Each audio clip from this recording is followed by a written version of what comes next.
जी, अस्सलाम वालेकुम क्लास। आज के इस लेक्चर के अंदर हम क्रिस्टलाइज़ेशन के बारे में डिस्कस करेंगे और हमने जो चीज़ें डिस्कस करनी है, कुछ बेसिक इंट्रोडक्शन डिस्कस करेंगे। डिफरेंट कॉन्सेप्ट्स हैं क्रिस्टलाइज़ेशन के अंदर, उनको डिस्कस करना है। कुछ बेसिक हम डिस्कस करेंगे, जैसे कि क्रिस्टल लैटिस के बारे में डिस्कस करेंगे। हम पॉलीमॉर्फिज़म, आइसोमॉर्फिज़म के बारे में डिस्कस करेंगे। क्रिस्टलाइज़ेशन के अंदर इसकी इम्पॉर्टेंट क्रिस्टल्स टाइप्स कौन-कौन सी हैं, क्रिस्टल लैटिस कौन-कौन से होते हैं। तो ये सारी चीज़ें आज के लेक्चर के अंदर हम डिस्कस करेंगे। नेक्स्ट लेक्चर में हम mechanism of crystallization and method of crystallization के बारे में डिस्कस करेंगे and also applications in pharmacy. जैसे कि आप देखते हैं कि हमारी क्रिस्टल्स जो हैं वो डेली लाइफ के अंदर कॉमनली यूज़ होते हैं। हम मुख्तलिफ़ चीज़ें जो वो यूज़ करते हैं जो कि क्रिस्टल्स की फॉर्म में होती हैं, जैसे कि नमक है या चीनी है। सो क्रिस्टल्स आपने नोट किया होगा कभी, और आप ये चेक भी कर सकते हैं, दोबारा ऑब्जर्व कर सकते हैं कि इन क्रिस्टल्स की कोई एक स्पेसिफिक शेप होती है, स्ट्रक्चर होता है। ठीक है। सो इन क्रिस्टल्स के बारे में पढ़ना बहुत ज़रूरी है, फार्मेसी के अंदर ख़ास तौर पे बहुत ज़रूरी है। बिकॉज आपने जब मैन्युफैक्चरिंग करनी है तो मैन्युफैक्चरिंग के अंदर डिफरेंट इंग्रेडिएंट्स यूज़ होते हैं। अगर हम इंग्रेडिएंट्स की क्लासिफिकेशन करें तो दो तरह के इंग्रेडिएंट्स यूज़ होते हैं ख़ास तौर पे, active ingredients and excipients. Active ingredient वो है जिसका कोई ना कोई फार्माकोलॉजिकल एक्शन है बॉडी के ऊपर, और एक्सिपिएंट वो है जो कि डोजेज फॉर्म, जो भी आप डोजेज फॉर्म बना रहे हैं, आइदर आप सॉलिड डोजेज फॉर्म बना रहे हैं जैसे कि टैबलेट्स, कैप्सूल्स या ग्रेन्यूल्स फॉर्म बना रहे हैं, या आप लिक्विड डोजेज फॉर्म बना रहे हैं, आप सोल्यूशन, सस्पेंशन, इमल्शन, कोलाइड्स, आप डिफरेंट डोजेज फॉर्म यूज़ कर रहे हैं। तो इन डोजेज फॉर्म्स की प्रॉपर्टीज़ को एडजस्ट करने में, मेंटेन करने में आप यूज़ करते हैं। फॉर एग्जांपल, टैबलेट्स आप यूज़ करते हैं तो टैबलेट्स के अंदर डिफरेंट एक्सिपिएंट्स यूज़ होते हैं। Let's say binding agent use होता है जो कि ग्रेन्यूल्स को बाइंड करके रखता है, बाइंडर कहते हैं। उसके अंदर आप जब कोटिंग करते हैं तो कोटिंग के तौर पे आप कुछ पॉलीमर्स यूज़ करते हैं। आप अगर उसके अंदर कुछ डिसइंटीग्रेंट्स यूज़ करते हैं ताकि टैबलेट मैदे में जाके डिसइंटीग्रेट हो जाए। तो आप डिफरेंट जो है वो एक्सिपिएंट्स यूज़ करते हैं जो कि आपकी डोजेज फॉर्म की प्रॉपर्टीज़ को एडजस्ट करने में यूज़ होती हैं। ठीक है। सो क्रिस्टलाइजेशन है क्या? क्रिस्टलाइजेशन है जब आप सॉल्यूशन के अंदर से सोल्यूट को अलहदा करते हैं, और सोल्यूट अलहदा होता है सॉलिड फॉर्म में और वो होता है क्रिस्टल्स की फॉर्म में। ठीक है। क्रिस्टलाइजेशन में क्रिस्टल्स बनते हैं जो कि सोल्यूशन में से आप डिज़ोल्व सोल्यूट्स को अलहदा कर रहे हैं। सेम ये प्रोसेस आपका प्रेसिपिटेशन में भी होता है, लेकिन प्रेसिपिटेट्स और क्रिस्टल्स में एक फ़र्क है, और वो फ़र्क ये है कि प्रेसिपिटेट्स अमॉर्फस होते हैं और क्रिस्टलाइजेशंस में क्रिस्टल्स जो होते हैं वो इनकी एक स्पेसिफिक शेप होती है, डेफिनेट इनका शेप होती है। ठीक है। सो क्रिस्टल्स जो हैं वो सॉल्यूशन से सॉलिड का अलहदा होना, यानी लिक्विड से सॉलिड का बनना, ये भी हो सकता है। सॉल्यूशन क्रिस्टल्स जो हैं वो गैस से भी डायरेक्ट बन सकते हैं। तो आपके पास कोई गैस है और गैस की मॉलिक्यूल जो हैं वो डिपॉजिट होते हैं सॉलिड फॉर्म में, उसको हम डिपोजिशन भी कहते हैं। और अ, इस सॉलिड के डायरेक्ट गैस में कन्वर्ट होने को हम कहते हैं sublimation. So it is the reverse of sublimation या फिर रिवर्स ऑफ मेल्टिंग। ठीक है। मेल्टिंग के अंदर जो है कॉमनली हम वैसे ये मेल्टिंग का रिवर्स प्रोसेस इसे कहते हैं, क्योंकि मेल्टिंग के अंदर सॉलिड से लिक्विड में बन रहा है और इसके अंदर लिक्विड से सॉलिड में जो है वो कन्वर्जन हो रही है। ठीक है। तो हमारे पास डिफरेंट सॉल्यूशंस आ जाते हैं, उनकी टेक्निक्स आ जाती हैं। तो हम ये कह सकते हैं कि crystallization is the solid liquid separation technique, जिसके अंदर आप जो है वो लिक्विड से सॉलिड में जो है वो कन्वर्जन कर रहे हैं। ठीक है। और अगर आप एक इमेजिन कर लें कि एक इक्वेशन है जिसकी लेफ़्ट साइड पे जो है वो लिक्विड है, उसके राइट साइड पे जो है वो सॉलिड है, तो इसमें ट्रांसफ़र होता है, मास ट्रांसफ़र होता है फ्रॉम लिक्विड टू सॉलिड। और क्रिस्टलाइजेशन के अंदर भी प्रोसेस ये होता है कि लिक्विड और सॉलिड के दरमियान एक बाउंड्री लेयर होती है। ठीक है। लिक्विड जब ये बाउंड्री लेयर क्रॉस करके सॉलिड में जाते हैं तब इकट्ठे होते हैं और डिपोजिशन होती है, और फिर वो क्रिस्टलाइजेशन का प्रोसेस जो है वो स्टार्ट होता है। ठीक है। सो आप ये कह सकते हैं कि it is the solid liquid separation process in which mass transfer होता है, इसके अंदर मास ट्रांसफ़र होता है। Solute moves from liquid to solid phase. ठीक है। तो लिक्विड फेज से सॉलिड फेज में सॉल्यूट जो है वो कन्वर्ट होता है। और मास ट्रांसफ़र यानी कि कितने मॉलिक्यूल्स जो हैं वो लिक्विड से मूव कर रहे हैं और सॉलिड के अंदर जो है वो पहुंच रहे हैं और फिर इकट्ठे हो रहे हैं। जब इन्होंने इकट्ठे होना है एक स्पेसिफिक स्ट्रक्चर में इन्होंने इकट्ठे होना है, और वो स्पेसिफिक स्ट्रक्चर जो है वो उसका क्रिस्टल स्ट्रक्चर कहलाएगा। क्रिस्टल स्ट्रक्चर जो है, हर क्रिस्टल्स की हम क्लासिफिकेशन पढ़ेंगे, दो तरीके से क्लासिफिकेशन करेंगे हम क्रिस्टल्स की। एक तो on the basis of structure और एक होगी on the basis of bonds. कौन कौन से बॉन्ड्स होते हैं जो एटम्स या आयन या मॉलिक्यूल्स के दरमियान जो है वो बॉन्ड्स क्रिएट हो रहे हैं, ठीक है। सो क्रिस्टल स्ट्रक्चर के बारे में एक तो चीज़ इंपॉर्टेंट वही है कि इनका एक रेगुलर ज्योमेट्रिक फॉर्म होता है, यानी कि वो ही आप किसी भी एंगल से देख लें, किसी भी उसके टुकड़े कर लें या किसी एक पोर्शन से देख लें, वो जो ज्योमेट्री होगी वो उनकी सेम रहेगी। और इनके एंगल्स जो होते हैं बिल्कुल डिफाइंड एंगल्स होते हैं, शार्प स्ट्रेट एजेस होती हैं, इनकी सरफेस जो है वो बिल्कुल स्ट्रेट प्लेन सरफेसेस होती हैं, ठीक है। अगर ये सरफेसेस नहीं हैं और कोई डेफिनेट शेप नहीं है तो हम उसको क्रिस्टलाइन नहीं कहेंगे, उसे हम एमॉर्फस कहेंगे, ठीक है। अच्छा, क्रिस्टल जो होते हैं, एक इसको हम प्यूरिफिकेशन प्रोसेस भी कहते हैं। प्यूरिफिकेशन प्रोसेस क्यों कहते हैं? बिकॉज जब क्रिस्टलाइजेशन होती है तो सेम मॉलिक्यूल्स इकट्ठे होते हैं और एक शेप में कन्वर्ट होते हैं। ये शेप जैसे कि ये आपको नज़र आ रही है, इसे हम 3 डायमेंशनल शेप को कहते हैं क्रिस्टल लैटिस। क्रिस्टल लैटिस जो है वो 3 डायमेंशनल 3D शेप होती है, जो कि डिफरेंट टाइप्स की हम आगे डिस्कस करेंगे। ये 7 टाइप्स की होती है, तो ये एक डेफिनेट शेप होती है, ठीक है। सो जो ड्रग्स, जो इंग्रेडिएंट्स ये इकट्ठे होंगे तो सेम इंग्रेडिएंट्स आपस में इकट्ठे होकर इस तरह के क्रिस्टल्स बनाएंगे और इनके दरमियान इम्प्योरिटीज़ जो है ना वो नहीं आ सकेंगी, इम्प्योरिटीज़ अलहदा हो जाएंगी। तो हमने अगर क्रिस्टलाइजेशन करनी है तो आप ये बात याद रखें कि ये प्यूरिफिकेशन प्रोसेस भी है और इसके अंदर इम्प्योरिटीज़ जो है वो अलहदा हो जाती हैं और हमारे पास एक क्रिस्टल्स बड़े अच्छे अट्रैक्टिव फिज़िकल फॉर्म के आपको जो है वो मिल जाते हैं, अच्छी शेप के, यूनिफॉर्म शेप के, मल्टीपल कलर्स के आपको जो है वो क्रिस्टल्स जो है वो मिल सकते हैं, ठीक है। नेक्स्ट चीज़ जो इसके अंदर इम्पॉर्टेंट है कि अगर आप ये स्ट्रक्चर हासिल करना चाहते हैं या इसके बारे में इंफॉर्मेशन हासिल करना चाहते हैं तो ये माइक्रोस्कोप से आप एग्जामिनेशन कर सकते हैं, ठीक है। वैसे जनरली देखने से आपको आइडिया हो सकता है, लेकिन अगर आप बिल्कुल एक्यूरेट इसकी ज्योमेट्री फाइंड आउट करना चाहते हैं तो ये माइक्रोस्कोपिक एग्जामिनेशन के ज़रिए पता चल सकती है और उसके अंदर आपको पता चलेगा कि किस तरीके से रेगुलर आपके एटम्स और आयन जो हैं वो अरेंज हुए हुए हैं 3 डायमेंशनल स्ट्रक्चर के अंदर, जिसे हम कह रहे हैं क्रिस्टल लैटिस, ठीक है। और क्रिस्टल लैटिस को भी अगर आप डिवाइड करें तो आप इस तरीके से आपको डिवाइड कर सकते हैं। फॉर एग्जांपल ये क्रिस्टल लैटिस है, उसके अंदर ढेर सारे इस तरह के क्यूबॉइडल क्रिस्टल्स हैं। ये क्यूबॉइडल क्रिस्टल है, इसके अंदर जो एंगल्स होते हैं वो 90 डिग्रीज होते हैं एक्स बाई जी के दरमियान, ठीक है। अगर आप इसको पूरे को डिवाइड कर लें और उसके पूरे के में से एक हिस्सा ये ले लें जो कि यहाँ हाईलाइट हुआ है, ये 3 डायमेंशनल स्ट्रक्चर है ग्रीन कलर का, ठीक है। तो ये आप स्ट्रक्चर देखें, इसकी लेंथ देखें एक्स वाई जी की और इसके दरमियान जो बॉन्ड्स हैं ये चेक करें।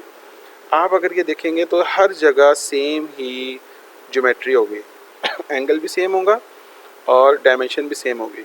इसी वजह से इसको हम कहते हैं यूनिट सेल। यूनिट सेल जो होता है वो रिपीटिंग सेल होता है, जो कि अपने आप को अगर आप एक यूनिट सेल ले लें और इसी को मल्टीप्लाई करते रहें एक्स एक्सिस पे, वाई एक्सिस पे और जी एक्सिस पे और इसको जोड़ते रहें आपस में, तो ये क्या होगा, आपको एक क्रिस्टल लैटिस मिल जाएगा, ठीक है। सो यूनिट सेल जो होता है उसका एक कोई भी डायमेंशन होती है, उस डायमेंशन को अगर आप मल्टीप्लाई करेंगे, रिपीट करेंगे तो आपको क्रिस्टल्स मिल जाएंगे और क्रिस्टल्स की हमेशा सेम साइज़ होता है और नंबर ऑफ़ मॉलिक्यूल्स और अरेंजमेंट जो है वो बिल्कुल सेम होती है। 7 टाइप्स की मैंने आपको बताया कि 7 टाइप्स कौन कौन सी हैं, ये आपने पहले भी डिस्कस की हुई होंगी, पढ़ी होंगी, आप इंटरमीडिएट के अंदर पढ़ के आए हैं। क्यूबिक क्रिस्टल्स हैं, trigonal, orthorhombic, triclinical, hexagonal, tetragonal and monoclinic.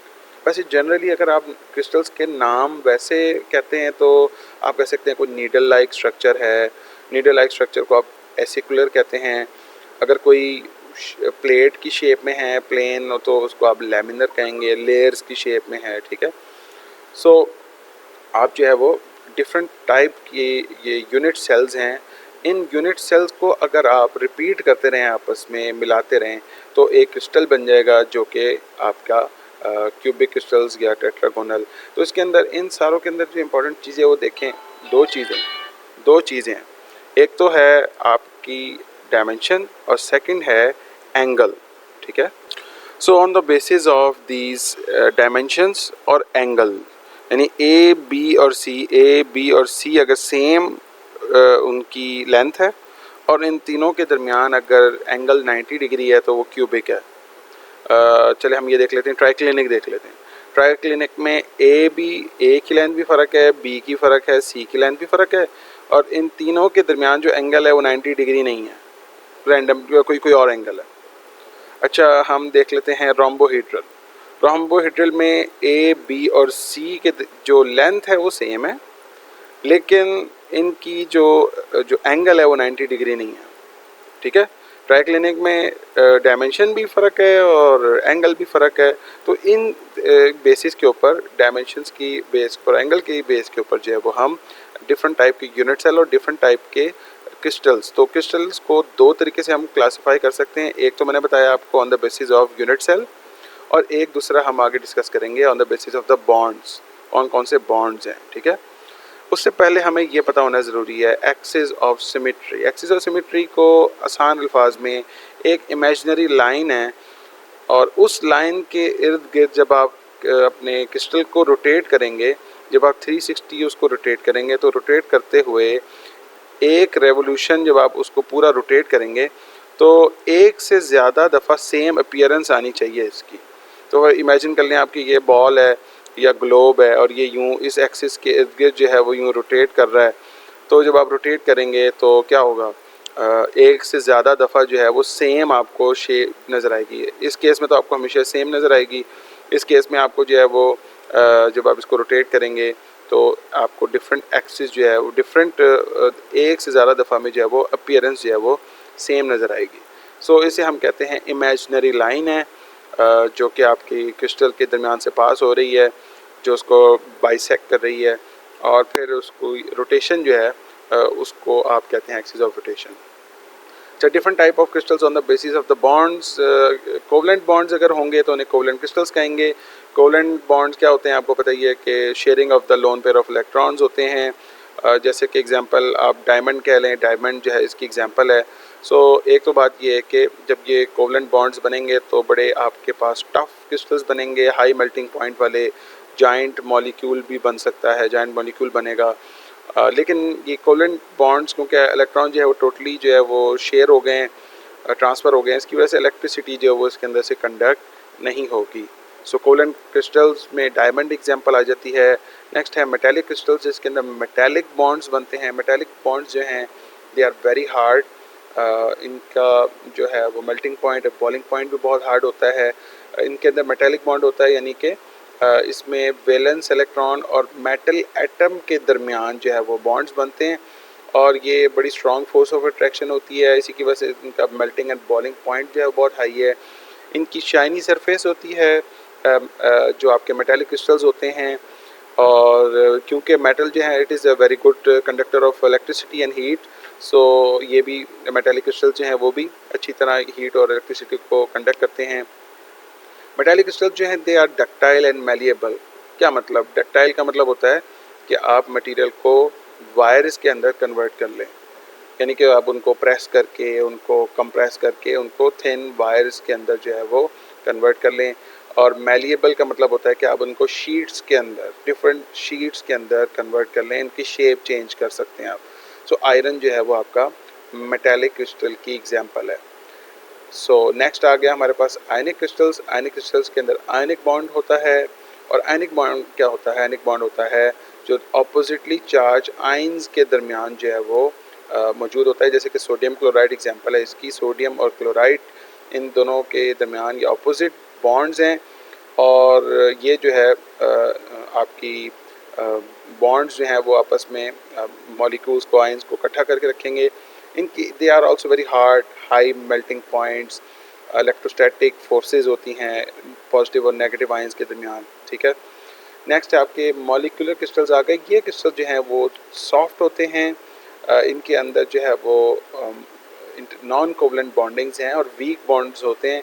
जैसे कि वेंडर वॉल फोर्सेस हैं, लंदन डिस्पर्शन फोर्सेस हैं, आपकी हाइड्रोजन बॉन्डिंग है। सो ये जो हैं नॉन कोवलेंट बॉन्डिंग की वजह से ये सॉफ्ट होते हैं, इनका मेल्टिंग पॉइंट भी कम होता है। फॉर एग्जांपल आपका शुगर या सुक्रोज इसकी एग्जांपल है। ये कंपैरिजन है इन दोनों का, इन चारों टाइप्स का on the basis of the bonds. तो टाइप ऑफ क्रिस्टल्स जो हैं वो डिफरेंट हमारे इसके अंदर मौजूद हैं। सो यहाँ से आप इनको याद कर सकते हैं इजीली। इनके टाइप ऑफ अट्रैक्शन फोर्सेस भी मेंशन हैं, इनकी प्रॉपर्टीज़ बेसिक मेंशन है, और एग्जांपल्स जो हैं यहाँ सामने आपको नज़र आ रही हैं। ठीक है। अच्छा, नेक्स्ट जो इम्पॉर्टेंट चीज़ जो क्रिस्टलाइजेशन के अंदर डिस्कस करने वाली है वो है पॉलीमॉर्फिज्म। पॉलीमॉर्फिज्म होता है एक से ज़्यादा क्रिस्टलाइन शेप के अंदर प्रेजेंट होना।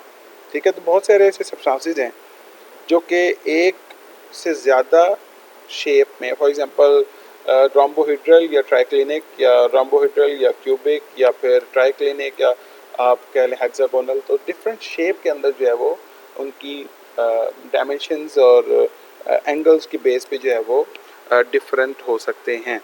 सो सेम केमिकल है लेकिन उसका डिफरेंट जो है वो स्ट्रक्चर है, डिफरेंट क्रिस्टलोग्राफिक जो है वो डायमेंशंस हैं। So due to this difference in crystalline structures, इनकी फिजिकल प्रॉपर्टीज़ जो है वो चेंज हो जाती हैं, और ख़ास तौर पे हमारी जो मेल्टिंग पॉइंट और सॉलिबिलिटी जो है ये चेंज होती है। और ये properties it is very important in preparation of the dosage forms and in the administration of the dosage forms. Solubility जो है वो आपकी एडमिनिस्ट्रेशन में बहुत इंपॉर्टेंट है, बिकॉज अगर सॉलिबिलिटी अच्छी होगी तभी आपकी ड्रग की बायो अवेलेबिलिटी अच्छी होगी। और बायो अवेलेबिलिटी आपको पता ही है कि हमारी बॉडी के अंदर, ब्लड के अंदर साइट ऑफ एक्शन के ऊपर जिस जगह ड्रग ने एक्शन देना है वहाँ कितनी ड्रग जो है वो अवेलेबल हो रही है। ठीक है। सो जितनी ज़्यादा अच्छी सॉलिबिलिटी होगी उतनी ही ज़्यादा आपकी जहाँ एक्शन प्रोवाइड करना है बॉडी के अंदर वहाँ ड्रग जो है वो पहुँच सकेगी। सो डिफरेंट पॉलीमॉर्फिक स्ट्रक्चर्स की different solubility, different physical properties हो सकती है।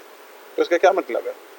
इसका मतलब ये है कि अगर आप प्रिपेयर करना चाहते हैं डोजेज फॉर्म, तो आपको पहले इन पॉलीमॉर्फिज्म का पता होना चाहिए। आप अगर नई प्रोडक्ट बना रहे हैं तो आपको ये पता होना चाहिए कि एक्टिव इंग्रेडिएंट जो है वो उसके कई डिफरेंट पॉलीमॉर्फ्स तो नहीं है। और ये पता कैसे चलेगा? ये आप रिसर्च करेंगे, ये स्टडी करेंगे। अगर बिल्कुल ही नया मॉलिक्यूल है तो आपको सारे टेस्ट, सारी आपको एनालिसिस करनी पड़ेगी। या ऑलरेडी प्रिपेयर्ड मॉलिक्यूल है, या ऑलरेडी प्रिपेयर्ड कोई मेडिसिन है जो आप अपनी कंपनी में बनाना चाह रहे हैं, तब आपको पहले चेक करना पड़ेगा कि इसके कोई और पॉलीमॉर्फ्स तो नहीं है, और उनकी एनालिसिस और टेस्टिंग आपको जो है वो करनी पड़ेगी। अच्छा, अगर क्रिस्टल फॉर्म में डिफरेंट शेप्स हों तो उन्हें पॉलीमॉर्फ्स कहते हैं। लेकिन अगर मैं एलिमेंटल लेवल पे बात करूँ, एलिमेंटल लेवल मतलब हाइड्रोजन, फास्फोरस, ऑक्सीजन, इस लेवल पे अगर कोई डिफरेंट शेप्स हैं, डिफरेंट फॉर्म्स हैं, तो उन्हें हम कहते हैं एलोट्रोपी। सो एलोट्रोपी जो है वो एलिमेंटल लेवल पे सॉलिड्स जो हैं वो डिफरेंट शेप्स के अंदर, डिफरेंट फॉर्म्स के अंदर जो है वो मौजूद होते हैं। जैसे कि आपको पता है कार्बन जो है वो डायमंड शेप क्या होती है उसकी, वो ग्राफीन शेप में भी होता है, वो फ्लोरीन्स या ग्रेफाइट शीट्स की फॉर्म में भी प्रेजेंट है। फास्फोरस जो है वो वाइट फास्फोरस भी होती है, रेड कलर की फास्फोरस भी होती है। ऑक्सीजन आपको पता है ओजोन फॉर्म में भी है, डाई ऑक्सीजन O2 फॉर्म में भी है। तो ये डिफरेंट एलिमेंटल जो लेवल पे डिफरेंट फॉर्म्स में अगर आप प्रेजेंस है उसको हम एलोट्रोपी कहेंगे। और अगर मॉलिक्यूलर और क्रिस्टल लेवल पे, बड़े लेवल पे अगर डिफरेंट शेप है तो उसको हम पॉलीमॉर्फिज्म कहेंगे। पॉलीमॉर्फिज्म वैसे जनरली दो टाइप की होती है, जिसमें एनेंशियोट्रोपिक और मोनोट्रोपिक। सिंपली बस ये फ़र्क है, एनेंशियोट्रोपिक जो है वो रिवर्सिबल है, यानी कि इसमें दो फॉर्म्स होती हैं, एक फॉर्म दूसरी फॉर्म में कन्वर्ट होगी और वो दूसरी फॉर्म से वापस पहली फॉर्म में जो है वो दोबारा कन्वर्ट हो सकती है। मोनोट्रोपिक जो है वो वन डायरेक्शनल होता है, तो उसके अंदर भी दो फॉर्म्स होती हैं। एक मेटास्टेबल फॉर्म होती है, मेटास्टेबल सिंपली आप ये कह लें कि ये अनस्टेबल फॉर्म होती है, इसकी एनर्जी जो है वो ज़्यादा होती है। ये हाई एनर्जी वाली लोअर एनर्जी के अंदर जो है ये कन्वर्ट हो जाएगी, और एक दफ़ा जब ये स्टेबल फॉर्म में कन्वर्ट हो जाएगी तो ये वापस अपनी इस मेटास्टेबल फॉर्म में नहीं जाएगी।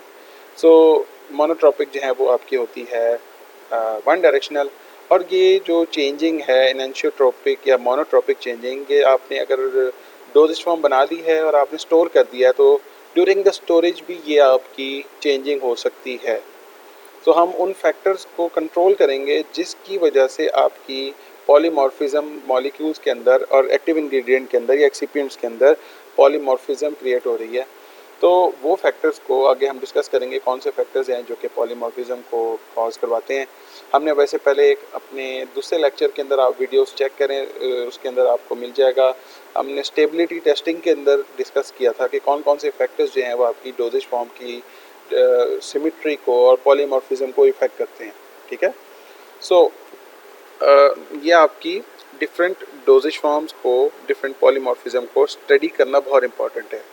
अब एग्जांपल देख लेते हैं। फॉर एग्जांपल कॉर्टिसोन एसीटेट, ये एक आपका एक्टिव इंग्रेडिएंट है। It is a corticosteroid. ये डिफरेंट एलर्जी और आपकी स्किन आपकी एबनॉर्मलिटीज़ के अंदर यूज़ होता है ये इंग्रेडिएंट। सो इसके अंदर भी जो है वो हमें देखा गया है कि डिफरेंट क्रिस्टलाइन पॉलीमॉर्फ्स जो है वो इसके प्रेजेंट हैं। अच्छा, कुछ कई बार ऐसा होता है कि जो आपका एक्शन होता है, बायोलॉजिकल एक्टिविटी है, फॉर एग्जांपल कि आपका क्लोरामफेनिकॉल है, क्लोरामफेनिकॉल पाल्मिटेट, ये एंटीबायोटिक है और ये आँखों के इन्फेक्शन के लिए कॉमनली यूज़ होता है। इसके डिफरेंट शेप्स और फॉर्म्स मौजूद हैं, पॉलीमॉर्फिक बिहेवियर्स मौजूद हैं। हो सकता है उन डिफरेंट, फॉर एग्जांपल इसके लेट्स से 3 पॉलीमॉर्फ्स हैं, हो सकता है उन 3 में से एक पॉलीमॉर्फ जो है उसका एक्शन अच्छा है, वो बैक्टीरिया को किल करता है, और जो बकिया पॉलीमॉर्फ्स हैं वो हो सकता है कि उनका एक्शन सही ना हो। तो you have to make sure कि आपने सही जो उसका आइसोमर, सही जो उसका पॉलीमॉर्फ है उसको सिलेक्ट किया है और उसको इस्तेमाल कर रहे हैं। मर्क्यूरिक आयोडाइड की एग्जांपल है कि वो ऑक्टाहीड्रल रेड कलर के क्रिस्टल्स बनाता है, और अगर लैमिनर शेप के क्रिस्टल्स हों तो वो येलो कलर के होते हैं। अगर आप खुद से सर्च करना चाहते हैं तो आप गूगल स्कॉलर पे जाके सर्च करें पॉलीमॉर्फ्स के, ये मैंने आपके सामने एग्जांपल रखी है। तो ये फ्लूकोनाजोल एंटी फंगल एक ड्रग है, उसके पॉलीमॉर्फ्स जो है ये फाइंड आउट किए हुए हैं। सो ये देखें, आप सर्च करेंगे तो इस तरह आपको आर्टिकल्स नज़र आएंगे। इन आर्टिकल्स के एब्स्ट्रैक्ट्स आप पढ़ सकते हैं, आपको आइडिया होगा कि किस तरह पॉलीमॉर्फ्स को स्टडी किया जाता है और पॉलीमॉर्फ्स का इफ़ेक्ट क्या है डोजेज फॉर्म डेवलपमेंट के अंदर। ठीक है, सो ये आपका आर्टिकल है, ये उसकी वेबसाइट पब्लिकेशन ये है, और ये उसका जर्नल का नाम है क्रिस्टल ग्रोथ एंड डिज़ाइन। यहाँ ये मेंशन किया हुआ है 2011 के अंदर ये पब्लिश हुआ है, थोड़ा पुराना आर्टिकल है, और ये इसकी फर्दर डिटेल्स हैं। ठीक है, ये ऑथर के नाम है नीचे लिखे हुए, तो इस तरीके से आप पढ़ सकते हैं खुद से। So it is very important, अगर आप प्रिपरेशन बना रहे हैं, डोजेज फॉर्म प्रिपेयर कर रहे हैं, तो हमें पता होना चाहिए कि स्टेबल फॉर्म कौन सी है। पॉलीमॉर्फ अगर आपने सेलेक्ट करना है तो कौन सा स्टेबल है, और हम कोशिश ये करेंगे कि फाइनल प्रिपरेशन के अंदर वही स्टेबल फॉर्म मौजूद हो। और ये याद रखें कि स्टेबल फॉर्म जो होगी पॉलीमॉर्फ की, वो हमेशा लोवेस्ट एनर्जी होगी, उसकी लोवेस्ट फ्री एनर्जी होगी। अनस्टेबल में एनर्जी ज़्यादा होगी, और जो स्टेबल वाली फॉर्म है उसके अंदर एनर्जी कम होगी। जब एनर्जी कम होगी तभी वो रिएक्शन उसके अंदर नहीं होगा और वो उसी फॉर्म में ही स्टेबल रहेगी। ठीक है, so it is very important कि पॉलीमॉर्फिज्म के बारे में पढ़ा जाए, इसके टेस्ट किए जाएं, और हमें पता होना चाहिए कि डोजेज फॉर्म आप बना रहे हैं तो उसके एक्टिव इंग्रेडिएंट के या फिर एक्सिपिएंट्स के कोई और पॉलीमॉर्फिज्म फॉर्म्स तो नहीं है। ठीक है, और उसको फाइंड आउट करने के लिए कि हैं या नहीं है, आपको क्या खुद से सर्च करना पड़ेगा गूगल स्कॉलर पे, और डिफरेंट और हमारी वेबसाइट्स हैं उनके ऊपर आप जो है वो डिस्कस चेक कर सकते हैं। अच्छा, नेक्स्ट जो एक लास्ट हम इसके अंदर डिस्कस करेंगे कॉन्सेप्ट, वो है आइसोमॉर्फ। क्या होता है आइसोमॉर्फ? क्या होता है कि same shape but different chemicals, different आपके इंग्रेडिएंट्स बट सेम शेप। तो सेम आपका शेप होता है, और जो इंग्रेडिएंट्स होते हैं उनके अंदर चीज़ें तो फ़र्क होती हैं, लेकिन उसके अंदर काफ़ी हद तक चीज़ें कुछ सेम सिमिलैरिटी भी होती है। फॉर एग्जांपल, यह एग्जांपल है मैग्नीशियम सल्फेट और जिंक सल्फेट। अब ये चीज़ें, इसमें फ़र्क तो है, मैग्नीशियम है और एक के अंदर जिंक है, लेकिन देखें आगे जो आपके वाटर ऑफ क्रिस्टलाइजेशन जो है इसमें भी 7 है, इसमें भी 7 है, सल्फेट भी है, सल्फेट भी है, सिर्फ मैग्नीशियम और जिंक का फ़र्क है। ठीक है, लेकिन आप ये देखें इन दोनों की सिमिलैरिटी में इसकी वैलेंसी भी जो है वो 2 है, इसकी वैलेंसी भी 2 है। सो वैलेंसी भी सेम है, वाटर क्रिस्टलाइजेशन भी सेम है, इसी वजह से इनके जो क्रिस्टल्स बनते हैं वो भी सेम शेप के बनते हैं। लेकिन आपने अगर फॉर एग्जांपल अपनी डोजेज फॉर्म में सिर्फ मैग्नीशियम सल्फेट डालना है और आप गलती से जिंक सल्फेट डाल देते हैं तो फिर एक्शन वो नहीं आएगा, या हो सकता है एक्शन गलत आ जाए और नुकसान हो जाए पेशेंट को। सिमिलर एग्जांपल है डाई सोडियम हाइड्रोजन फॉस्फेट और है डाई सोडियम हाइड्रोजन आर्सेनेट, ठीक है। इनमें भी देखें तो वैलेंसी इसकी भी फॉस्फेट की जो है वो 5 है और आर्सेनेट की भी 5 है। अब हमें करना क्या है, करना ये है कि हमें फाइंड आउट करना है कि हम सही मटेरियल ऐड कर रहे हैं या नहीं कर रहे। और आइसोमॉर्फिज्म के अंदर एक मसला हो जाता है कि फॉर एग्जांपल आपने प्रिपेयर किया, प्रिपरेशन की, और प्रिपरेशन के अंदर लेट से हम एग्जांपल ले लेते हैं ये potash alum and chrome alum, ये जो हैं एल्यूमिनियम के सॉल्ट्स हैं और क्रोमियम के डिफरेंट सॉल्ट्स हैं। अगर हमने इसकी प्रिपरेशन बनाई है, अब ये भी जो है क्या करेंगे, आइसोमॉर्फ हैं, इनका भी स्ट्रक्चर काफ़ी हद तक सेम है। इनमें दो प्रॉब्लम्स आ सकती हैं। पहली प्रॉब्लम आएगी कि इनके अंदर ओवर ग्रोथ हो जाएगी। ओवर ग्रोथ का मतलब ये है कि सेंटर में कोई और चीज़ है और उसके इर्द गिर्द कोई और चीज़ है। क्रोम एलम सेंटर में है पर्पल कलर का, और उसके इर्द गिर्द जो ट्रांसपेरेंट आपको ये पोटैश एलम नज़र आ रहा है, ठीक है। सो होता क्या है कि क्रिस्टलाइजेशन जब आप कर रहे होते हैं तो क्रिस्टलाइजेशन के अंदर आपको सीड डालने पड़ते हैं। सीड ये कोई वो सीड नहीं है जो बीज आप ज़मीन में बोते हैं। जब क्रिस्टलाइजेशन हो रही होती है तो हम आगे नेक्स्ट लेक्चर में पढ़ेंगे वीडियो के अंदर कि मैकेनिज्म क्या होता है। उसके अंदर हम सोल्यूशन बनाते हैं super saturated solution. Super saturated solution बना के हमने उसके अंदर जब उसको हीट कर देते हैं, उसको जब कूल कर रहे होते हैं तो कूल करते हुए हम क्या करते हैं, थोड़े से क्रिस्टल्स खुद से ऐड करते हैं। वो जो क्रिस्टल्स ऐड करते हैं, फॉर एग्जांपल आपने बनाने हैं पोटैश एलम के, आप पोटैश एलम के ही क्रिस्टल ऐड करेंगे छोटे से। वो क्रिस्टल्स क्या करेंगे, वो सीड की तरह एक्ट करेंगे। सीड का काम क्या होता है कि जैसे कि दरख्त को बनाना, प्लांट्स को बनाना, तो वो जो छोटे आप क्रिस्टल्स ऐड करेंगे वो सीड की तरह काम करेंगे और उन क्रिस्टल्स के इर्द गिर्द डिपोजिशन होगी मज़ीद और क्रिस्टल्स की और मॉलिक्यूल्स की।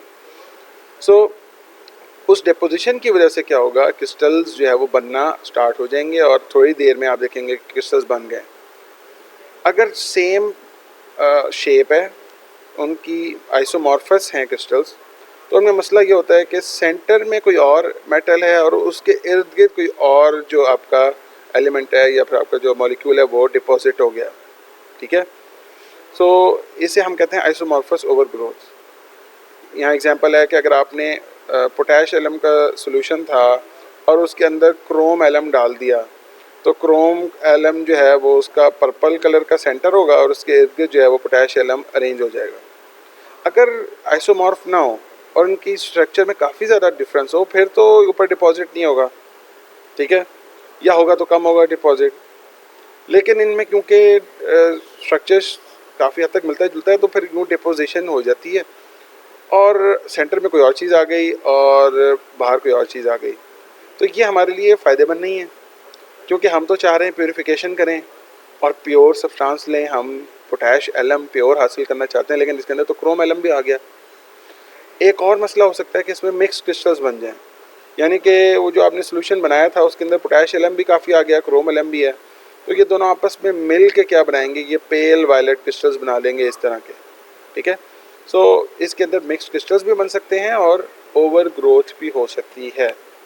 तो ये था आज का टॉपिक। इसके अंदर हमने आज के लेक्चर में आइसोमॉर्फिज्म पढ़ा, पॉलीमॉर्फिज्म पढ़ा, हमने क्रिस्टल्स की डिफरेंट शेप्स पढ़ी, हमने पढ़ा कि क्रिस्टल्स की क्लासिफिकेशन दो तरीके से हम कर सकते हैं, on the basis of morphism, polymorphism, और on the basis of the nature of the bonds और उनकी डिफरेंट प्रॉपर्टीज़ और एग्जांपल्स। फिर हमने क्रिस्टलाइजेशन के बारे में वैसे ही पढ़ा, क्रिस्टल्स होते क्या हैं, क्रिस्टल लैटिस क्या होता है, फिर हमने एक्सिस ऑफ रोटेशन के बारे में भी डिस्कस किया। सो नेक्स्ट टॉपिक में इंशाल्लाह हम डिस्कस करेंगे what is the mechanism of crystallization, जिसके अंदर मैंने थोड़ा सा वैसे आपको हिंट दिया कि सुपर सैचुरेशन करते हैं और सीडिंग करते हैं, तो इसको हम डिटेल से पढ़ेंगे, मेथड्स पढ़ेंगे और फाइनली हम फिर एप्लीकेशन जो है वो इसकी डिस्कस करेंगे। सो अगेन आप सबसे ये रिक्वेस्ट है, एनी क्वेश्चंस कमेंट्स में ज़रूर मुझे बताएं। नेक्स्ट क्लास तक के लिए अल्लाह हाफिज़।